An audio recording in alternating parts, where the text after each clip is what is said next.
LeBron James is not a happy man, and the Lakers are not the franchise to follow. And it seems like Rob Pelinka and the front office are rightfully getting all the criticism they deserve. Of course, it doesn't help when the owner of the franchise is marrying a LeBron hater. But the fact is, LeBron's done with the trade rumors. So are we, to be honest. So here's a bit on that, along with some trade rumors about Anthony Davis. Let's begin.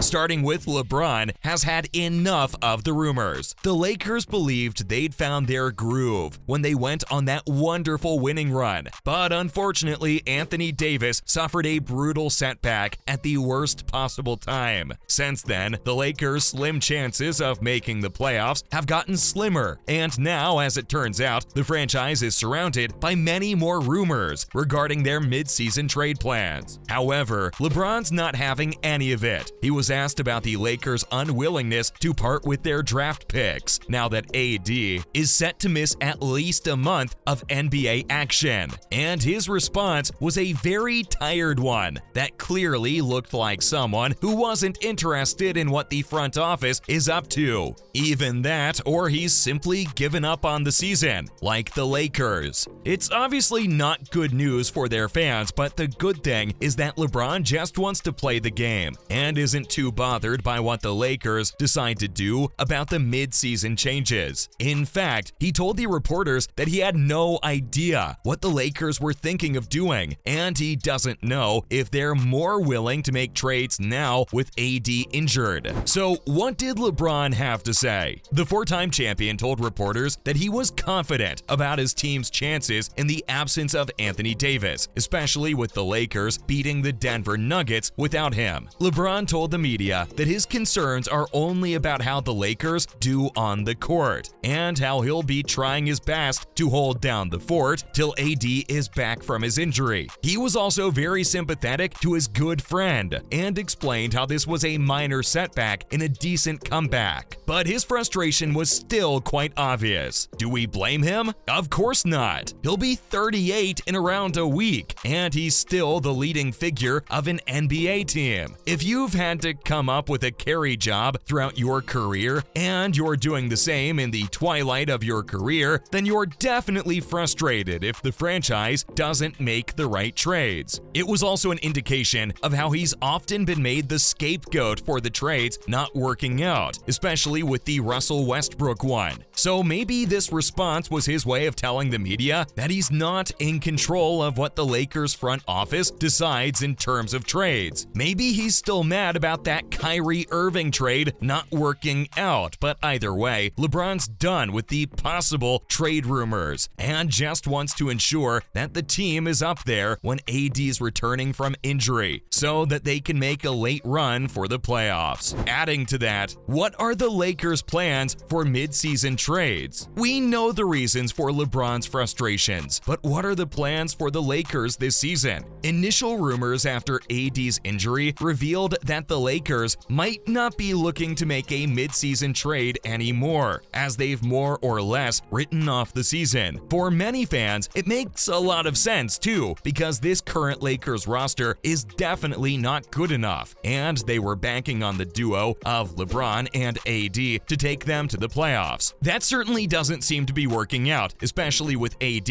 set to miss the next month or so with an injury. So the chances are the Lakers might decide to pull the plug and rebuild instead. If they do go down that route, then there's absolutely no reason to waste their two draft picks, which have become a little more valuable at this point. But that would mean the Lakers are writing the season off. While it hurts LeBron's legacy, it also could mean that he'd be out by the end of the season. Similarly, recent reports from Jovan Buha of The Athletic reveal a list of players that the Lakers might try to pursue in midseason. The list includes the likes of Jay Crowder, Eric Gordon, and Alec Burks, while Terry Rozier, PJ Washington, and Kelly Oubre Jr. are also being eyed up for potential trades. And Buha also talked about the Lakers' interest in the Spurs duo of Josh Richardson and Jakob Poeltl. Now let's look at 4 Anthony Davis trades the Lakers should consider. The latest rumors revolving around AD's future in LA aren't great. great. Apparently, the Lakers are done with his injury history and are interested in potentially trading him off. If that were to happen, it would mean that the Lakers are ready to blow it up.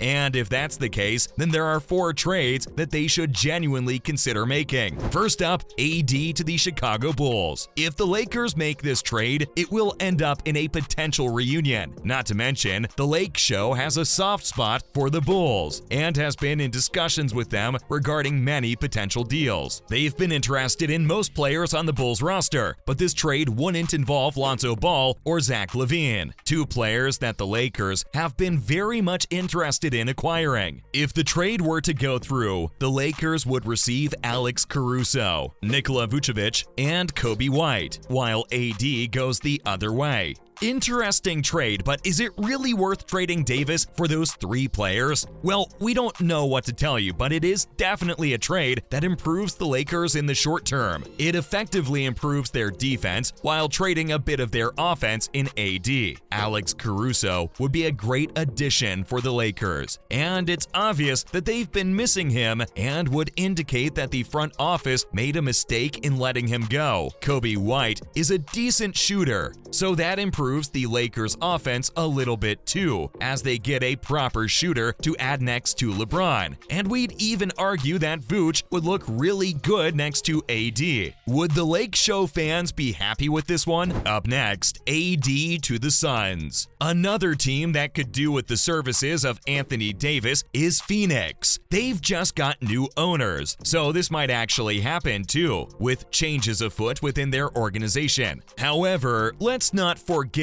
that things are pretty bad in Phoenix, and DeAndre Ayton, despite signing a new deal in the offseason, hasn't managed to make himself at home with the Suns. The Lakers could provide him with a new home, and given his defensive capabilities, it would be an upgrade, at least defensively, for the Lakers. They would also receive Jay Crowder in addition to Ayton, and that doesn't sound too bad if we're being honest, but this isn't a trade that can happen for at least another month. Then again, very few trades actually take place in December, and AD will potentially be fit in January as well, so it could make sense on all fronts. In fact, Ayton's career could truly take off in LA as well, as he's struggled to make a name for himself with the Suns. And maybe playing alongside LeBron James is exactly what he needs to take the next step in his career. Jay Crowder would also make for a really decent utility player for the Lakers, and his contributions off the bench should definitely be an upgrade on the likes of Kendrick Nunn and Patrick Beverley at the very least. Moving on, AD to the Mavericks. Okay, this is a really exciting trade rumor. It would take Anthony Davis to Dallas, where he can join up with Luka Doncic, who has been in dire need of a second superstar to help carry the load. As for the Lakers, they would get shooters and low-usage bigs, who could potentially improve the Lakers on both fronts. It would potentially end the Lakers' hopes of making the playoffs this season, though, as the Mavericks would instantly become the best pick-and-roll team in the division. The Lakers would receive the likes of Reggie Bullock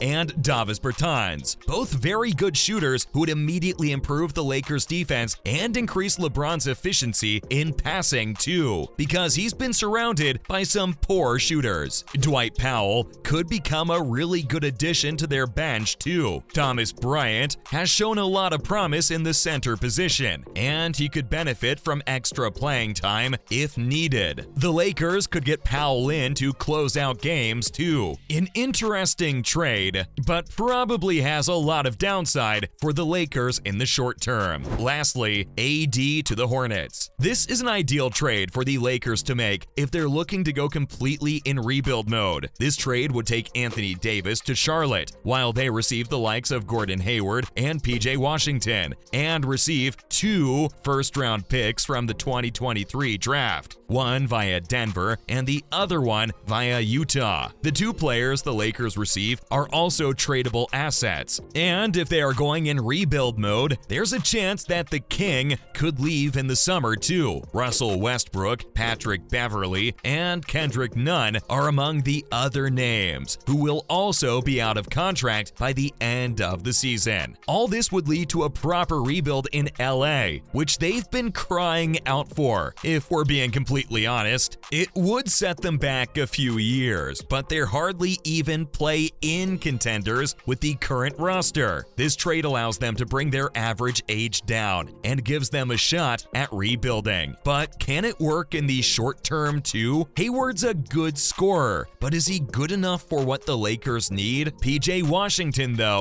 would be a good addition, and a long-term one too, potentially. That's a wrap for this video. Do you think the Lakers should blow it up and let Anthony Davis leave? Let us know in the comments below. Make sure to give this video a thumbs up and subscribe to our channel for more videos like this. See you in the next one.